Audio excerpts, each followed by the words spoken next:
obulamu obwa diaspora nenga sinatandika ku diaspora bagamba kuba abaana njagala bategeere genda kyonna kyekiri nga tetunnagamba Faruku amazima gali nti this information si yakulemesa si yakugamba nti togenda kuba omwana jagamba wabeera wabi nnyo mulwaki mukyakola lwaki mukyaliyo okitegeera n'atamanya nti mu bannayuganda 10 abali mu diaspora maybe omu yakomawo kubanga mu bannayuganda 10 abali mu diaspora omu yekka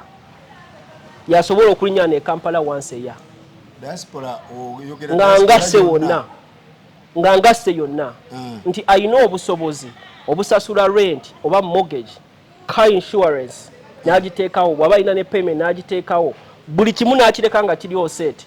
then najja wano e Uganda ng'alina ne ssente ezikola by'alina okukola n'abakyakaza namu n'addayo oyo aba omu ku 10 tuli ku percentage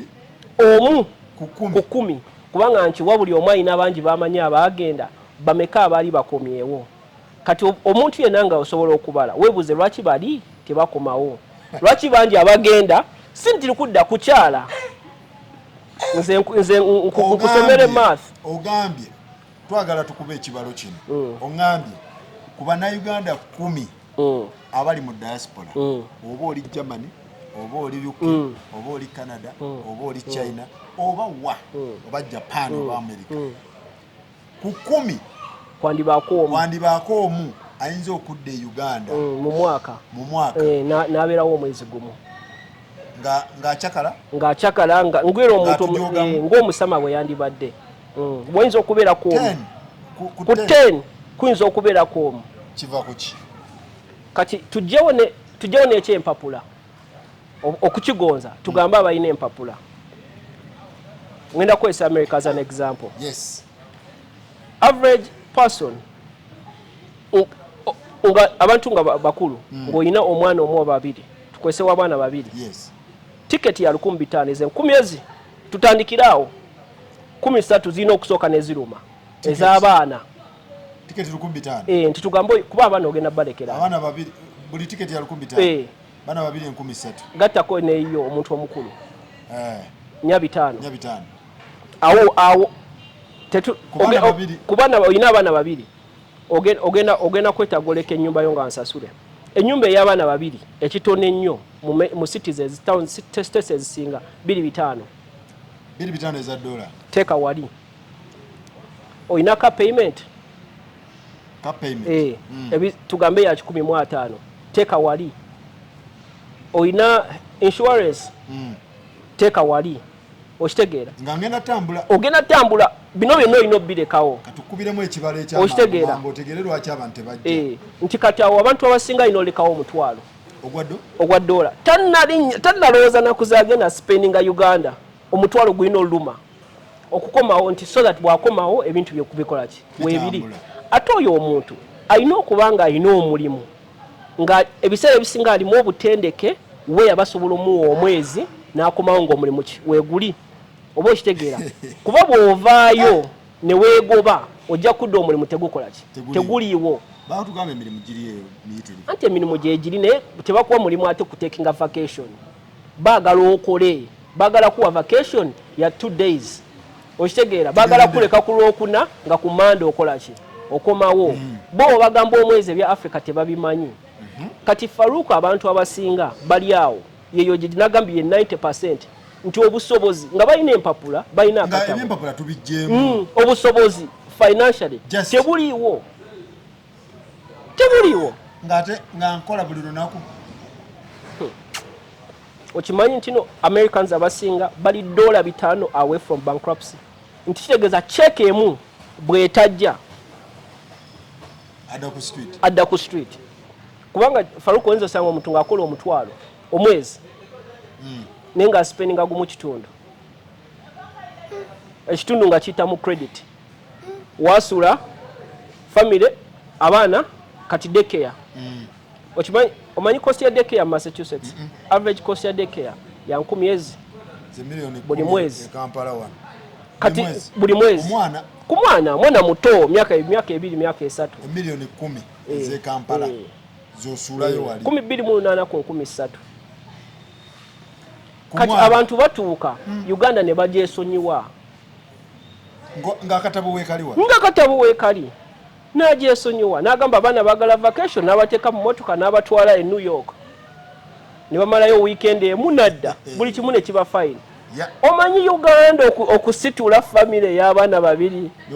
n'obakuba Uganda embeerawo omwezi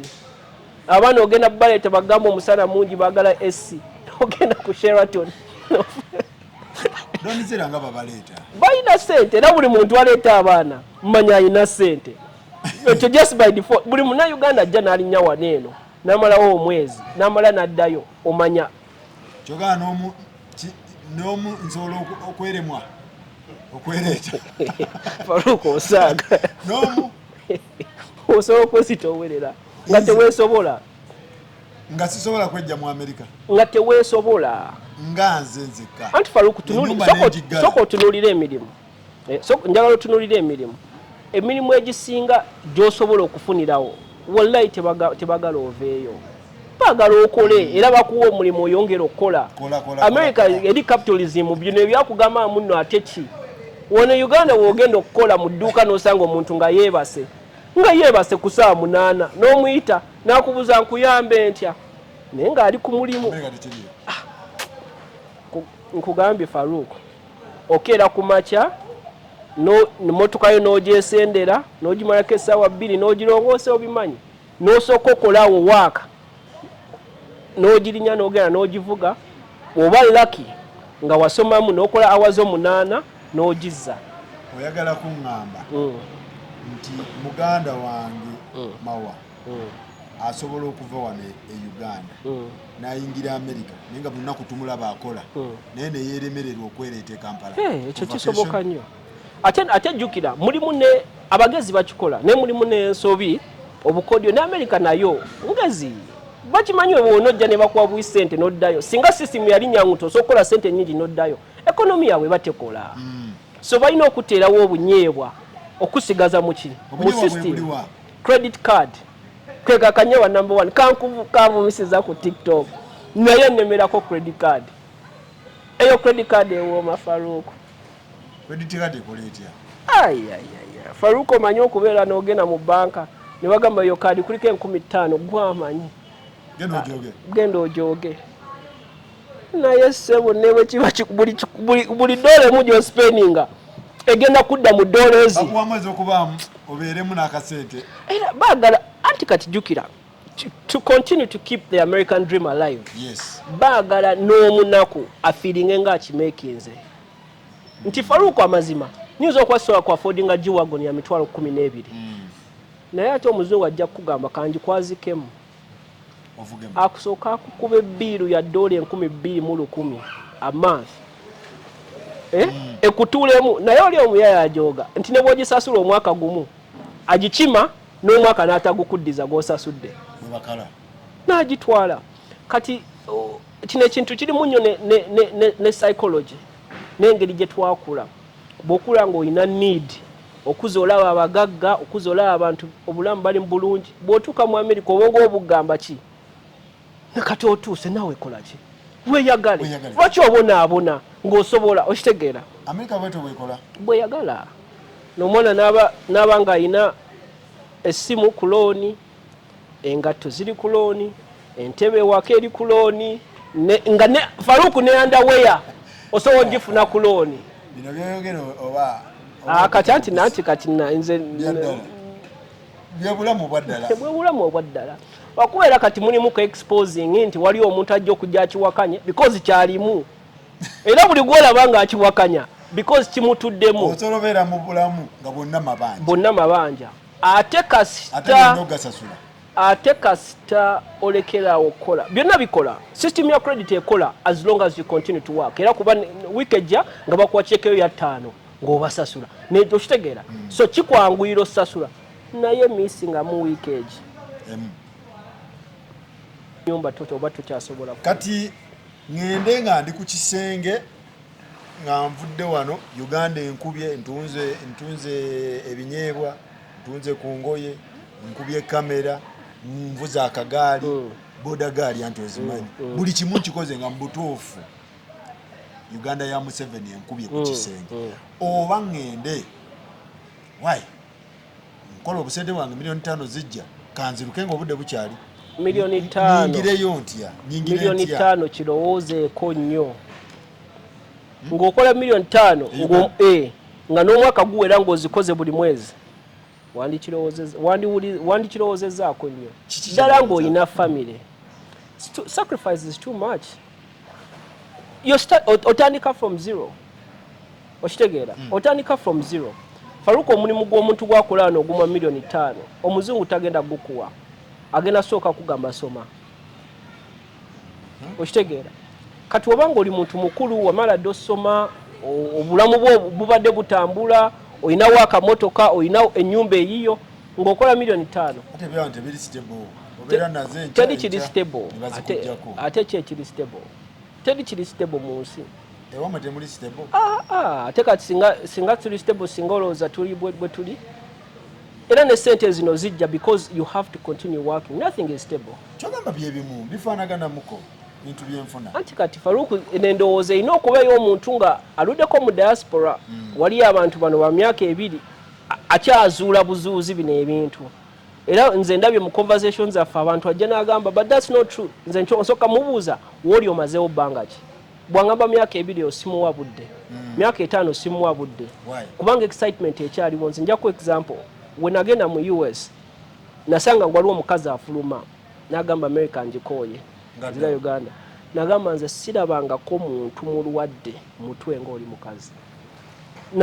wasooka yitawo myaka 10 neŋŋamba ono omukyala yali mutuufu yandibanga mutuufu so nange bwe nali so kyova olaba ow'emyaka 5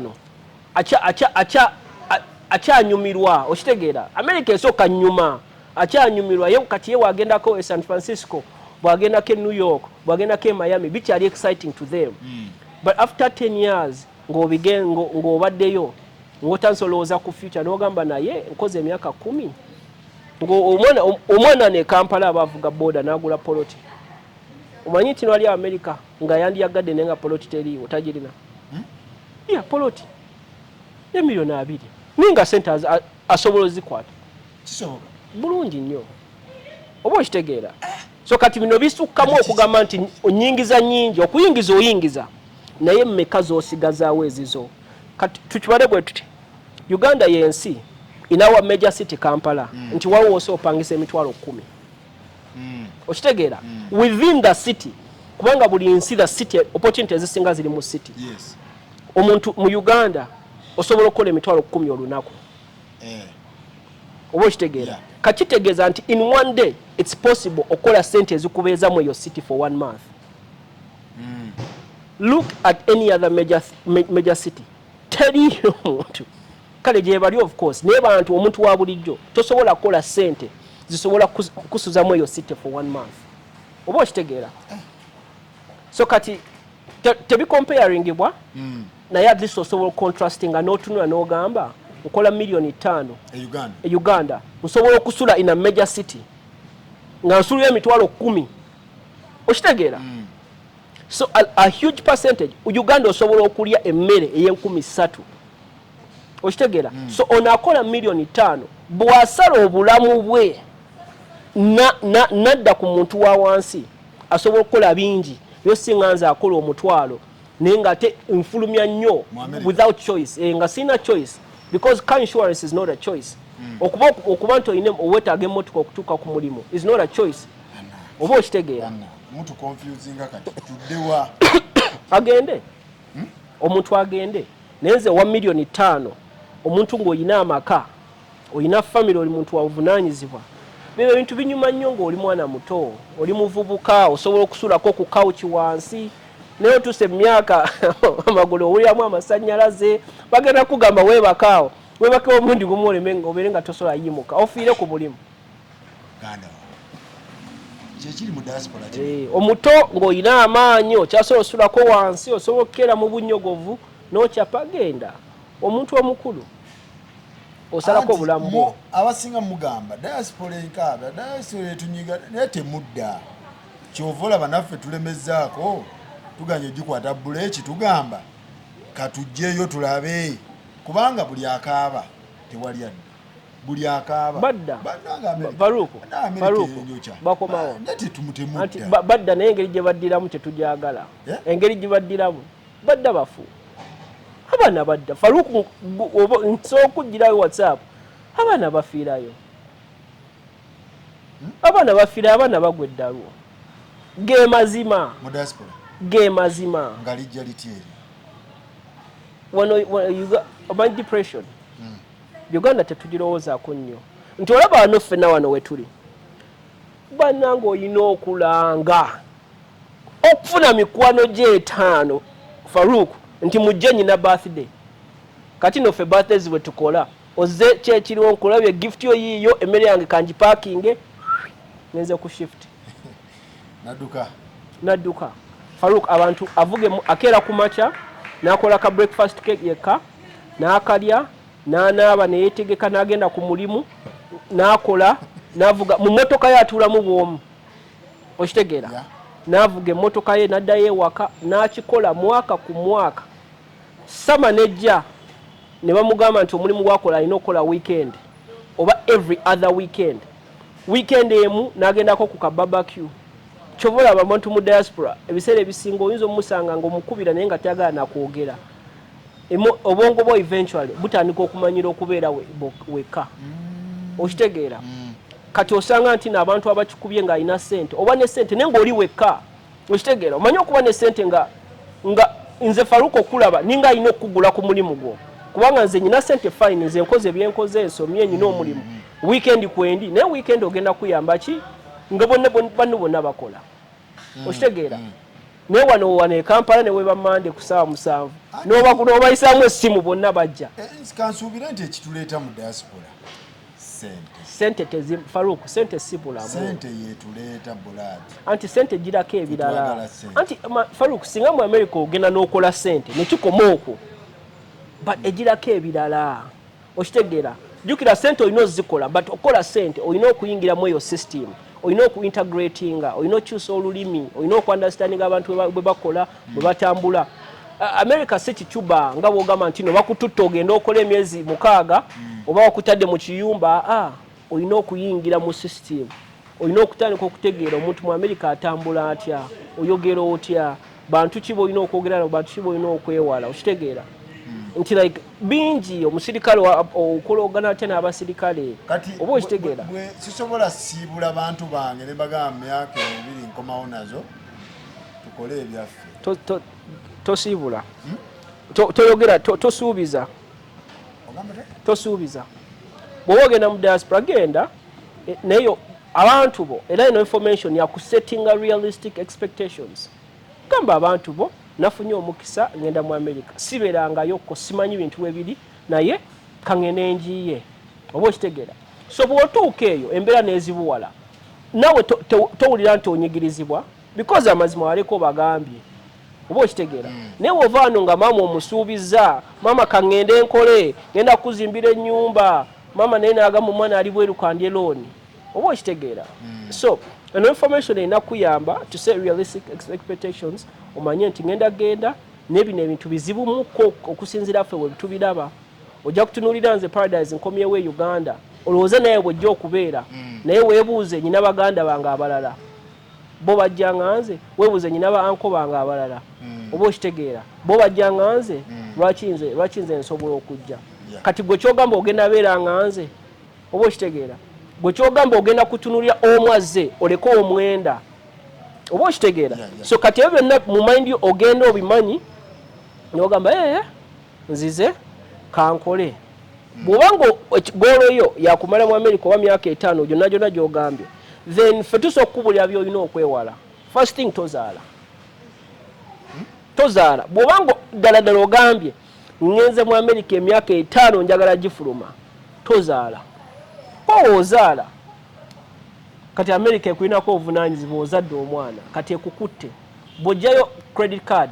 ekukutte bw'ojjayo ennyumba mu bbanja ekukutte because average mortgage is 25 to 30 years okitegeera yes average mortgage 30 years 25 to 30 years kiriyalinga nyumba kati ono agambye nti ngenda myaka 5 olaba nti ekkubo liba lya njawulo nti oba ovudde ku track kati ye tumugamba genda okole tozaala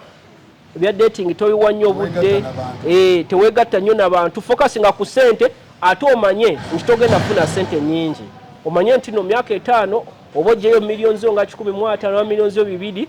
oba goolo eri kuzimba nnyumba oba kuzimbawo kaakedi okimanye ate omutima gwo gubeere mu mativu nti kasite ekyantwala kiggwa nkite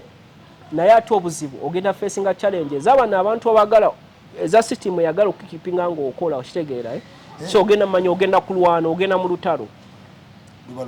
naye bw'oba ovudde wano n'ogamba Uganda ngitadde nze ngeze tandika bulamu bupya easy genda okole Abamerika kye bakola okitegeera genda ofune omulimu ofune credit card ofune mortgage yo obulamu bwo bugonde then ebyo Uganda bireke tosobola kwagala bibiri at the same time kisoboka olina okusalawo kati kyekitukuba kyekisinga otukuba abapya abayingira tetumanyi kyetwagala tetumanyi kyetwagala anti tomanyi anti oyagala sente naye what are you willing to sacrifice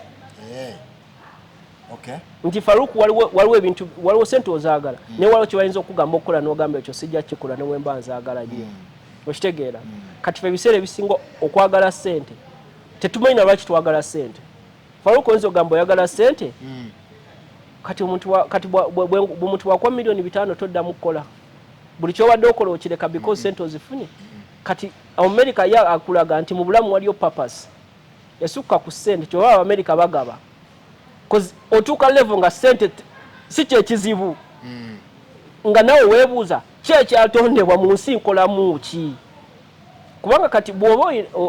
emmere ya leero eno etawaanya nnyo olowooza nti sente bwe buzibu bwo sente si bwe buzibu emmere ya leero naye ng'omuntu yenna yandirowoozeza nnyo ku bintu ekimututte mu Amerika n'akuba ne ka plan neyeebuuliriza n'akola research nze nandikubuuziza ekibuuzo singa omuzungu abeera ajja mu Uganda omanyi research gwakola omanyi nti omuzungu awandiika wansi nti mu Kampala mulimu Airbnb bweziti esimu zaabwe bweziti hotel waliyo eno in case of an emergency nkubira ono omuntu tutuuse kweyo level ng'abana Uganda to start to do research olowooza ennyo n'ogamba ngenze mu America n'ogenda ku Google state ki ezisinga osasula sente nnyingi basasula bantu bakola ki nti beetaaga muntu ali nansi fine state ki mwesobola okusomera nansi ng'obwereere n'okimanya ffe tetukyawolereza muntu aganye oku acceptinga information tuwolereza omuntu maybe tulabula omuntu atamanyi naye oba olina smartphone ng'oli ku TikTok ng'osobola okulaba vidiyo eno bwe twakuleka because information gyeri nti osobola ogenda ku simu yo n'obuuza nti free nursing oba gyoyagala oba free education in America ne bakugamba muliyo ebitongole ng'emitwalo 5 ebisomeseza abantu obwereere bannayuganda fe abafubutukene tetwagala bimanya ebyo anti ffe twagala okuze olabe waliwo gwe bagambye omusama azimbye wano wonna aguzeewo kati gwe naawe gwe kyoliko but si kirooto kyo kati bw'otuuka mu diaspora kuwa self realization n'ogamba nti kiki njagala mu nsi kati ono omugagga kyova olaba ojja sanga omuzungu ng'avuga kagaali naye ng'asobola okugula emmotoka naye ye ng'akagaali kakola ki kamwanguyira so muganda wange Paradise olinga ngamba nti abava eno abaana abasinga tetulina pulaani twagala sente kyetwagala tetukimanyi omutwe gwaffe tuwoza twagala sente yabuulizi nti muganda wange Paradise eyo no ezo apartment zize kyokakasi ti ate ne nalumunya eyo alinayo ti ate wogenda olaba wakiri ekizimbe kiri ku Salama kikye kyokakasa ti abadde ku kyeyo n'agamba nange kankole ki bwenzifunira wenti naye nga tokubye pulaani state ki bantu ki wawe ngendo tuukira ntuuse ntya biki omuzungu abeera ne kapulaani kuva Entebbe airport okugenda wasula aba yategedde avaawo atya ffe wano tulina n'omuntu n'afuna visa naye nagamba simanyi wenkola ki kakati awo kitegeeza butabeera na pulaani oba iffe tulina okwerowooleza nnyo ate nga bisoboka omanyi Faruku tuspendinga nnyo obudde ne tulaga hardship bisobokera ddala abantu gye bali abali obulungi nga ye ali bulungi mu US gye bali naye abasinga tumunyumiza Uganda abantu abasinga okubeera obulungi mu US nga Uganda teri mu picture so like taina burden ya kugamba mu nzimbe eno ngula amataka okitegeera yasalawo wali abantu yagamba nze ne bwefu mulambo gwange temugutwala nga Uganda gye bali be bangi nga Uganda yajesonyiwa nga bwe yava Uganda yagamba mbonaabonedde mwene ensi sirina kyenjagalamu kati oyo ali fine ayina omulimu gwe ayina emmotoka ye amakage weegali yeeyagala oyo mu America ayina akatabo ke era agenda Dubai n'agenda ke Maldives n'agenda ke France Uganda teri ku maapu ye kati oyo kimwanguyira because talina balance eno kitegeera ye n'abe Uganda yabeesonyiwa tasindika sente Uganda naye ffe ekitutawaanya that double life okola sente ntono eno abaana babanja baana baganda bwe wabasuubiza obbaweerera tebategeera mbeera gy'olimu ku birthday yo tebakubirako emikolo gyabwe tegiggwayo banjula buli wiiki okitegeera ebyo omuntu ne bitandika omunyigiriza double life etawaanya Farouk sisobola beesalako abe Uganda ne mbavaamu osobola ate no biseera ebisinga n'obeera bulungi kisinzira gwe kyoba osazeewo okukola nembata abantu abatadde abantu nze nyina omuntu gwe manyi yasooka n'alekayo okusoma n'awerera omwana wa muganda we n'atuuka ku makere n'amala n'okwanjula ye yasasula omwana paka kati talina mulimu kati ne we basula ne bbaawe yasasulawo oli aweri ali mu diaspora naye omwana ali wano kati abantu bakyuka ne beekyawo n'agamba obulamu bwo buggwawo okitegeera wagenda mu diaspora ng'oli myaka 3 oli myaka 5 this is your life this is all you get omuntu akeera ku makya nalaba nga obulamu bwe buggwawo talina kyakoze kati bantu ki abasinze diaspora besinze okusumbuwamu tetujja gamba besinze okukuba besinze okusumbuwa because kategoriza abantu abayingira diaspora banjawulo abayingira nga ba student waliwo abayingira nga ba visit waliwo abayingira nga ba green card waliwo abayingira nga ba diplomat abayingira nga ba marriage fiance abalala buli omu bayita ku mazzi mu bibira kati bano ba marriage ba fiance ba tata wange yandeeta mutabani wange yandeeta abo kaweweevumuko kubanga bo ekyempapula is not an issue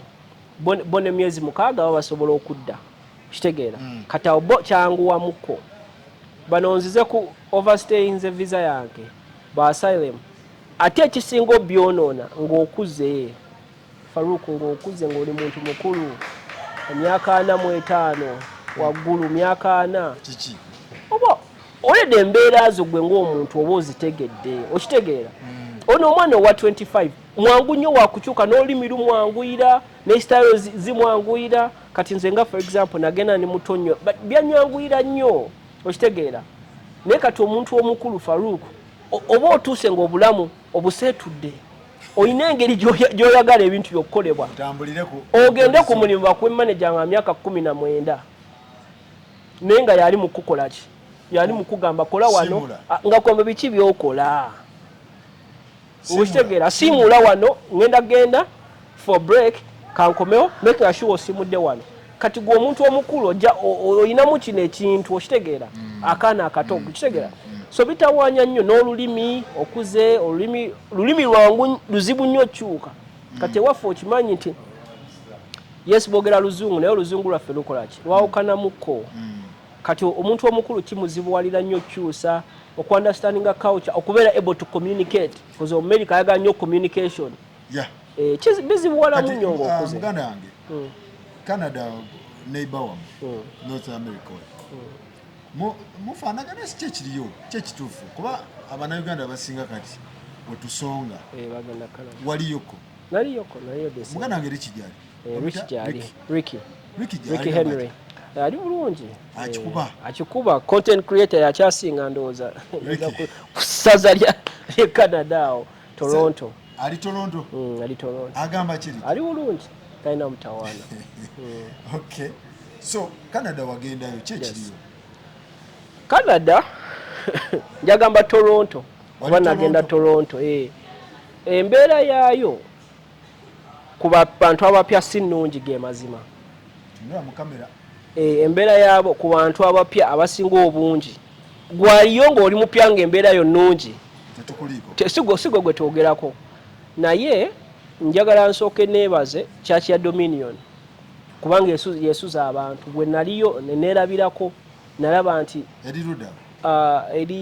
eri Toronto awo, eri mu Toronto, eri mu Toronto awo bayambye nnyo abantu.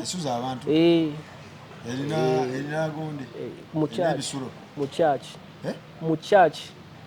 nti basaba obutebe ne bumala ne buvaawo ne baalawo. Nze ku maaso gange nalaba abantu balindozanga 20 abaali bali ready mu church nga tebazze kusaba nga bazze kwebaka. Uganda ne paradise. Tereza statement bulungi. Kyekyo kituufu. Life wote weri. Abantu bennalaba nga bannayuganda omwana yajja nankuba akamana nga papa. Omwami oli aŋŋambye njogereko naawe ofuneyo kyonjiyiza. Yali baali basonze naye nga asonze ku mulala naye nze najja naŋŋamba. Nentula namugamba agende wooli naye ate nga amaze okukola okiŋŋamba. So ku muntu omupya embeera si nnungi mu Toronto kuba ekyo kyo nakirabako saakisoma mu mawulire era n'emifaliso n'enjiraba we bagitereka nga church going on naye nga abantu abamu bakulu. Abantu nga ages zonna zosobola okulowooza. Nze nali nga kirabikanga abaalinnye bbaasi ne babasuula awo bwe kyali kirabikanga. So embeera Toronto, abe Toronto bakimanyi sagala bagambe nti omwana oyo awaayiriza eno tebiriyo balimba. Singa eno yali mboozi nti muntu yannyumiza nze neevugira neŋŋende Toronto sawa 8 nendaba embeera eyo Toronto. Ate gwoli content creator. Era waliwo content gwe nakwata naye mwalimu face z'abantu nga tekiri appropriate bya uploadinga. Nembireka naye nga yeye embeera entuufu eri Toronto. Oyingira church negwa service ne bagamba ne basetula obutebe ne bateekawo emikeeka. Timwami mawa. Era ne mu church ng'olaba ekubeera omuntu eyakajja tabula ngino abeera n'emigugu gye nga mingi nga ayambadde jacket ate kati oba wakajja empewo eba ekufuuwa nnyo oba tonnamanyira n'osanga omuntu ng'ayambadde ali munda fetuwulira hiti kweri naye nga ayambadde jacket nyingi ng'alina omugugu era ng'olabira ddala nti nti like situation nze gye nalaba eyo teyali nnungi naye era nga bwe ngambye neebaza nnyo leadership ya Dominion nti okuba eba okwakomodatika kubanga gundi zajjula government weesuza abantu ebifo byajjula kati nga bakubagiza abantu nti no mugende mufulumeeko ki wagendayo myaka gya December 2023 nali ate ngenda kuddayo ne May 2023 bwekityo bwe nakiraba n'amaaso gange. So embeera eri challenging but not to Sentinel buli omu kyayitamu naye nze nkugamba kye nalaba n'amaaso gange bintu bya ddala. Kati awo tayiro bomuwa magezi ki kuba yagamba oba waliyo oba abasula mu church asuleyo agende oba basula wa si mwinaako buzibu agende. Naye ate Faruka mpisewo kano njagala nnyo okukubiriza abavubuka okubeera skillful.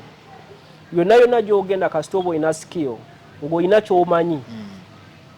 bijja kwanguyira. Tulina omwana eyajja ewaffe yajja 2017 Miami Convention ali ku Harvard right now alina empapula asomera ku Harvard alina empapula ku full scholarship. Yajja ku conference. Obwongo bwo bulina okukola nnyo. Waliwo omwana yayogeranga asaaga n'agamba nti okimanyi obwongo bwo osooka fuluma Uganda ne bubeera activated nti n'otandika okuaccessinga party z'omutwe gwo wali tomanyi nti n'otuuka mu office ne bakumma omulimu n'ogaana. Waliwo kiwuddeko ne bagamba tetulina mulimu n'ogaana n'ogamba onyumya omulimu that's fine naye njala kwogera na supervisor wo okitegeera tokirowooza nga nako nti bakumma omulimu n'ogaana n'ogamba nedda n'ogamba nti okusinziira ku mulimu gw'omwapostinga n'ebintu bye mugamba bye mwagala nkukakasizza nti mbireese kale mbuulira wawe situukiridde nzireyo nfune training eyo nkomewo okitegeera nti wotuka mu diaspora ne bakugamba nti nno ogenda kola road test bagenda kuteeka mu mmotoka bagenda kuteeka kompyuta osooka okola ebibuuzo gwe n'ogamba nti emyaka gyo gyonna tokozesanga kompyuta n'agikuteekako n'ogiyiga abantu abakulu bajja ne bagamba bo tebakozesa kompyuta bagikuteerawaawo n'ogiyigamu eddakiika because like you have to be quick kati wano Uganda osanga omuvubuka nga talina email nakugamba nze sikozesa email tombulira n'ogamba nti tuli mu 2024 email ebaddewo mu myaka kiweze 6 ye nakugamba sikozesa email naye ne bakugamba nti visa yo notification egenda kujja ku email nze nyina omwana gwe mmanyi yawininga DV lottery n'atasoma email bamuwa yasoma email nga wayisewo omwaka gumu nayitawo nga byayitawo dda nyagamba nze bya email sibimanyi 25 ku TikTok kwali oba okitegeera nti woofuluma wosooka weemanya nti ndi ogu mu nsi eno ate n'omutwe gulina okukola kyobula osanga abantu ba diaspora babeera olumu ng'abatatereera nti buli ssaawa babeera balina investment ideas buli kimu ayagala kiteekako omukono ayagala kulunda bumyu ayagala kugula nti ye alaba opportunity weeziri because obwongo bwe babukoze eki babubikula ye tomugamba woogenda wano mu restaurant n'agamba mpa saavu omulala lwaki ono ali mu kuntunulira bw'atyo okitegeera kubanga amanyi better okitegeera oyo omwana yakikola atyo yagenda ku conference magezi ate nga abaana wano balina amagezi nti wotuukayo osooka ne weemanya n'ogamba ki kyenjagala okukola mu nsi ye naakola kifayiro kye ayagala political science wensonga omwendo oba endala okusinziira gy'avudde ne babayinga story osobola okugenda wa ddiini n'omugamba nti nze gundi ne bwe nti ekirooto kyange mu bulamu kyali kyakusomera ku Harvard sina mama sina taata sina nawensula Harvard omanyi sente zeyina ez'okugaba newoza bagenda kujja bagamba eki oyina okugendayo nga wano wogenda ku ssomero n'ogamba bannange tuli baavu omwana wange mugezi yakoze bwati nsaba basali wano tebagikuwa agamu naye kisinziira agamu oyinza okaaba era waliyo akuwa kapito w'omunaku kimpisa okitegeera naga amasomero wegali ova Uganda okola story yo ndi mulekwa bazadde baafa nga naye oli mugezi n'okakasa nti oli mugezi n'owandika ese n'owagamba njagala kusoma nze asoose mu famire yaffe okusoma tosobola kugezesa amasomero 15 naye otabawo ligamba kale jangu oledi oleza yo African oli munaku omuzungu eyo story agibayinga ajagala gamba nti oli African oli munaku okitegeera beekalizeemu ukaaba kati ninakola nti bakubuuza status ye eriki obagambe nze n'ewaffe nze siina muntu yenna ku nsi bajja kutunuulira already bakimanyi okitegeera already ofitinga mu image yaabwe naye bwe tudde eri gakulemye okwefula oli munaku oyagala kugula motoka ya bbeeyi okitegeera so omwana omuntu yenna omugezi mu diaspora osobola naye olina okubeera mugezi nnyo ate olina okwerekereza ffe bw'onojja ewaffe tujja kuwabya ojja tusanga ffe twaterera dda twakkiriza embeera yaffe okitegeera tugenda ali eri karibu twerira ttooke lyaffe ate naawe okolemanyi bizibu byange bintuddeko okitegeera osanze omuntu avuga emmotoka ennungi zi Lexus 350 naawe oyalozo naye ye mu America ababala myaka 2 mwegi naye gwe wakajja waniya ate ono wonoomubuza emmotoka ndifuna ati tagenda kugamba nti nja kugamba oli mu America kati ki kyoyagala ekirala genda okole ki naye era ogenda sanga omwana mu comment anti kati omuntu ayinza obuliranga gwe atalemesa agenda nagambye dda agenda just one just kutegeka kati gosobola okudde Uganda n'ogamba nkomyewo for good nsobola nsobola noba tuswapinge ne nsobola bulungi nnyo ogikuse senti nongikuse but naye kisinzira omuntu byagala okukola mu bulamu buli kimu kinyuma ku media kati nze nyinza okwetira mu ng'omuntu neŋŋamba ebintu byensinga omumaliramu obudde is content wange nakuyamba abantu philanthropy work bya charity kati nemba nga nyina engeri gye nsobola okukontinuwinga okuyamba abantu oba baana basomero nga gwe mulimu gwenkola nga nsobola okufunamu ekyokulya nze Faruku saagala sinti saagala bugagga seetaaga bugagga seegomba nga kobeera mu nnyumba nnene seegomba nga kovuga mmotoka y'amaanyi oba okitegeera si byegombangako njagala omulimu gwe ngenda okukola nga gunsanyusa oba okitegeera kati naye ogwo omulimu ogunsanyusa nina okusooka okukola ogutansanyusa ntegeke ogunsanyusa ndowooza ntegekerawo era Uganda era Uganda mbeere nga nsobokera ku makya nenkungakunga abantu bange obanga ku social media okwo ne mbagamba omanyi leero tugenda yamba abantu bwe bati tuzimba ssomero nemalako emyezi 9 nga project ya kuzimba ssomero nga nyina funds ezikikola wallahi America njikuwa njikuwa kubanga kati kiba kinkipinga mu America so kati omuntu eyandinyusa America yandibadde akola kubanga otegese ku myaka tusinzire ku bbanga lyomazeeyo tusinzire ku byofunyeeyo tusinzire kubanga omuntu abeera confused n'agamba bannaye mpulira abanyuka mpulira abasigalayo mpulira abagenda omuntu n'abeera nga ali confused emboozi zonna ezigwawo gundi yakikuba n'ozibuukira gundi yazzeeyo n'okyamuka gundi asigala wano n'okyamuka omuntu yandizze Uganda ye kisinze ati Faruka abantu ffenna tuba n'endowooza yaffe ate abantu balina byanjawulo bye baagala mu nsi waliyo omuntu ye nga kyafiirako kalina nga ye mazima mutima gwe kyakola ki kyayagala era bw'atakituuka akajja awulira nga obulamu tamatidde kati oyo omuntu nani mugambye goba ekyo paka bw'onootuuka nga tekikyali ekyo oba okitegeera so omuvubuka ng'okola olina family Uganda olina maama olina taata abaganda bo si kirungi kulekerera abantu bo so kati bw'oba ogenze obanga ogenda manya ogenda kukola nnyo naye ate manya sente zo nnyingi zigenda kudda Uganda okulabira family yo because kikulu si kirungi kusuulira abantu bo oba okitegeera so ekyo kimanye manya nti n'obulamu bwo bugenda kukalubamu okusinga ono ali mu diaspora nga talina baaweerera ye akasente ke gagenda abakanjiko oba okitegeera gwe ku $100 oyinza okukwatako $400 n'osindika e Uganda kirungi era nkiwagira era labirira family yo oba okitegeera kati naye omanya ogenda lwawo okudda because ogenda lwawo okola ki okuzimba ebintu byoyagala omuvubuka agambye nze Uganda njeesonyiye ndabye ennaku saagala nawe oli fine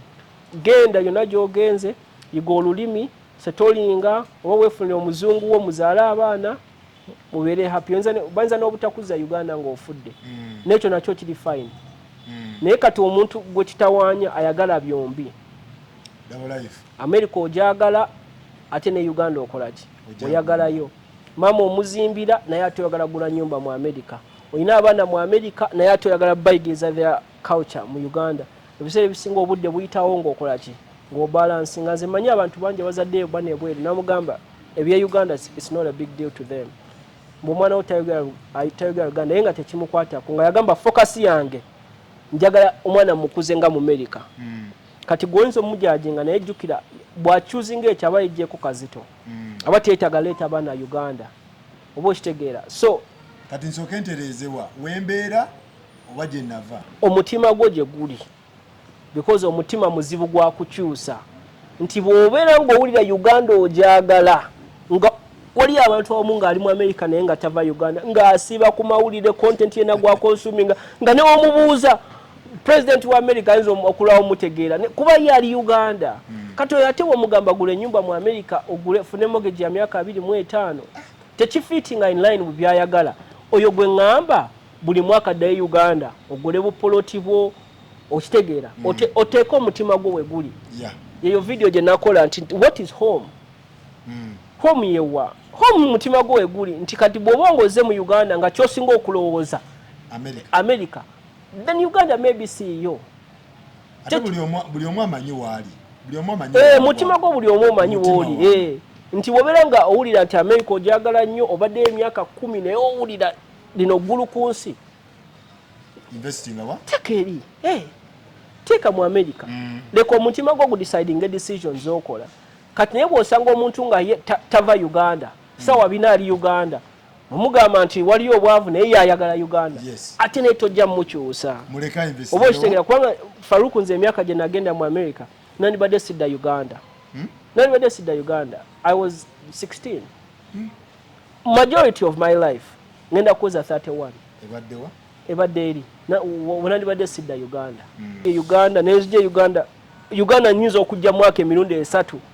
nentunula nencomparinga nengamba omanyi kanyamba abantu baffe abe Uganda kandi kyemmanyi mutima gwo guli nnyo Uganda nnyo ndikuli nnyo Uganda kitegeeza kati gwe oli kuba investing wa of course because of emyaka gyange ne opportunity zenfunye n'ebintu byenjize nsobola okwaffordinga investinga mu America ne mu Uganda so n'abantu abaje bali nga yagenda early enough n'asoma n'atereza ebintu nti asobola okukola both naye if I had to choose yandibadde Uganda if the choice yali emu Uganda inze kunze gano si magezi nti genkuwa amagezi gali gobera omutima gwo nenzo omutima gwange guli Uganda so kati gwe kitegeeza gwe ebintu bibiri nnyo ku Uganda naye na investing eri si musango naye obuzibu buli wano okuzanya ddabo nga tosalawo wali confusion ate ddala ddabo nga there's a lot at risk nze nsobola okuzanya ddabo because of my age ne time gye nagenda mu America ne access gye nnina oba okitegeera nti nze kati wengenda ku omulimu gwange gineno gye nkola nsobola okukola comfortably nga siwulira nti because of like oba n'omulimu balabya nti nasomera no high school bo basobola okunzikiriza nnyo ng'Omumerica oba okitegeera okusinga omusajja omukulu azze ng'oli mu myaka 5 era bajja laba the way you move the way you interact oba okitegeera because nze nakirabako Abamerica baagala nnyo okubeera chit-chat naawe ayinza okukola kati reference ng'eya baseball oba like kati gwo ye bw'alaba nti to receiving era communication osookiraba nawe kennyini newobeera n'omuntu oba ne wa African nga mu Nigeria oba nga mu Congo oyogerako naye n'olaba n'ogamba nti tetukwatagana kati oyogenda muwo omulimu era nawe ayinza oba asobola okukola naye nawe oyagala wa Munnayuganda munno gwe mukwatagana gonagamba oliwa linnya booda ogenda okola ekintu bwe kiti naye wona okwira omuntu omugamba linnya booda nakubuuza stage eriwa so omuntu azanya double life Uganda omugulu ogumu guli Uganda omugulu omulala guli mu America ow'emyaka 5 kiyinza okukalubirizamu kijja kuka n'ennyonyi yennyini n'ennyonyi ekooya